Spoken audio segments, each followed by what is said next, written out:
Voici comment la drogue détruit les Américains, les Canadiens et les Londoniens. Say something, you fucking worthless jerk-ass rookie. What? I'm not doing shit, you fucking waste my time. C'est l'armée silencieuse des oubliés, les visages d'un fléau que l'Occident refuse de regarder en face. Pendant que nos fils d'actualité débordent de futilité et que nos sociétés se perdent dans le culte de l'apparence, un cancer chimique se propage sur nos trottoirs, une métastase à ciel ouvert qui dévore des vies entières dans l'indifférence la plus totale. Ce n'est pas une crise, c'est une reddition de l'humanité, une agonie diffusée en direct pour qui ose enfin ouvrir les yeux.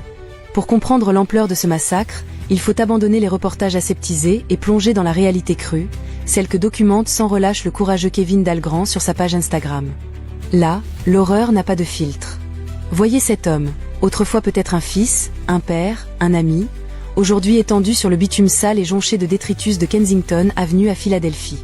Son corps est secoué de convulsions erratiques et inhumaines.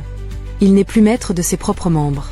Un hôte invisible, un démon chimique, a pris le contrôle total de son système nerveux. Ce n'est plus un être humain qui se débat, mais une marionnette désarticulée dont les fils sont tirés par la torture insoutenable du manque. Son corps ne réclame ni nourriture, ni eau, ni abri, il hurle en silence pour le poison qui le tue à petit feu. L'âme, cette étincelle qui définit notre humanité, semble avoir quitté les lieux, laissant derrière elle une enveloppe vide, pâle, dont la seule et unique raison d'être est de servir son bourreau intérieur. Ils ont été comme nous. C'est la vérité la plus terrifiante et la plus triste. Ils ont eu des familles aimantes, des rêves plein la tête, des rires qui résonnaient dans un foyer chaleureux. Ils ont eu un travail, une routine, un avenir. Mais un jour, à la faveur d'une peine de cœur, d'un moment de faiblesse, de la pression d'un groupe ou d'une simple curiosité morbide, ils ont goûté à ce démon. En poudre, en liquide, en comprimé, la forme importe peu.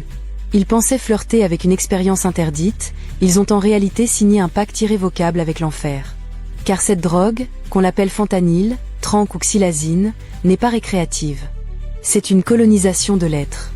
Une fois installée dans les recoins les plus profonds du cerveau, elle en devient le maître absolu, le tyran unique. Elle réécrit le système d'exploitation de la conscience, efface les souvenirs heureux, anéantit la personnalité. La propreté, la dignité, l'amour-propre, l'affection pour les siens, tout est balayé comme de la poussière. L'hôte n'est pas humain, il n'a que faire de ses concepts. Il ne pense qu'à sa propre survie, et celle-ci passe par la destruction méthodique de son véhicule humain. C'est une architecture de la misère, un triangle destructeur conçu pour le profit et le contrôle, d'une efficacité redoutable. À la base de cette pyramide macabre, il y a les victimes, rendues dociles, prévisibles et impuissantes par leur addiction dévorante. Juste au-dessus, les mafias et les cartels, ces marchands de mort en col blanc qui inondent nos rues de leur poison, amassant des fortunes colossales sur des vies pulvérisées. Et au sommet, l'hypothèse la plus glaçante, des élites invisibles, des stratèges de l'ombre qui voient peut-être dans ce chaos une forme de régulation sociale.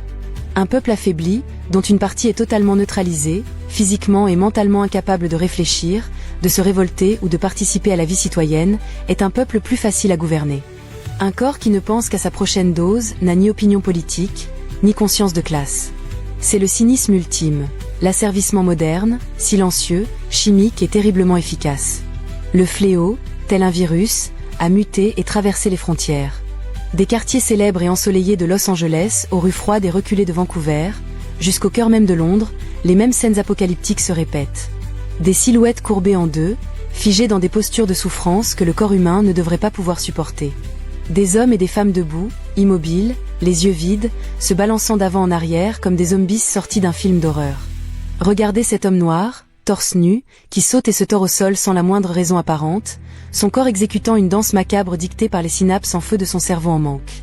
Les femmes, pour obtenir les quelques dollars nécessaires à leur dose, vendent la dernière chose qui leur reste, leur corps, s'exposant à des violences et des maladies indicibles. Les hommes sont prêts à tout, au vol, à la violence, au pire, pour faire taire une seule heure le monstre qui les ronge de l'intérieur. Les foyers implosent, les familles se déchirent, impuissantes et dévastées face à un proche qu'elles ne reconnaissent plus, devenu un étranger hostile et dangereux. Et comme si cette tragédie n'était pas assez sombre, une nouvelle forme de perversion a émergé de nos sociétés hyper connectées. Des créateurs de contenu, ces charognards numériques armés de leurs smartphones, parcourent ces cours des miracles modernes, non pas pour aider, mais pour exploiter. Ils transforment la détresse la plus profonde en spectacle viral. Ils offrent une bière, quelques cigarettes ou un maigre repas en échange d'une humiliation filmée et diffusée en direct. Ils les font se bousculer, se battre, jouer à des jeux d'enfants stupides, régressant ces adultes brisés au stade de gamins de cours de récréation pour le plaisir morbide de milliers d'abonnés anonymes derrière leurs écrans. Ils monétisent l'enfer, transformant des êtres humains en bêtes de foire d'un colisée digital, ajoutant une couche de mépris et de déshumanisation à l'océan déjà infini de leur souffrance. Ces gens ne sont pas des statistiques ou des faits divers. Ils sont les enfants, les frères, les sœurs et les parents que notre système a broyés et recrachés sur le bas-côté. Leurs cris sont silencieux, mais leurs corps sont les panneaux publicitaires hurlants d'une société qui a choisi le profit plutôt que l'humain. Sortir de cet engrenage infernal est un exploit herculéen, et si quelques âmes courageuses y parviennent, combien d'autres s'éteindront sur un trottoir froid, dans l'indifférence générale, leur corps n'étant plus qu'un déchet à ramasser avant le lever du jour? Leur histoire est une tache indélébile sur notre conscience collective, et le silence assourdissant qui l'entoure est notre plus grande et notre plus honteuse complicité.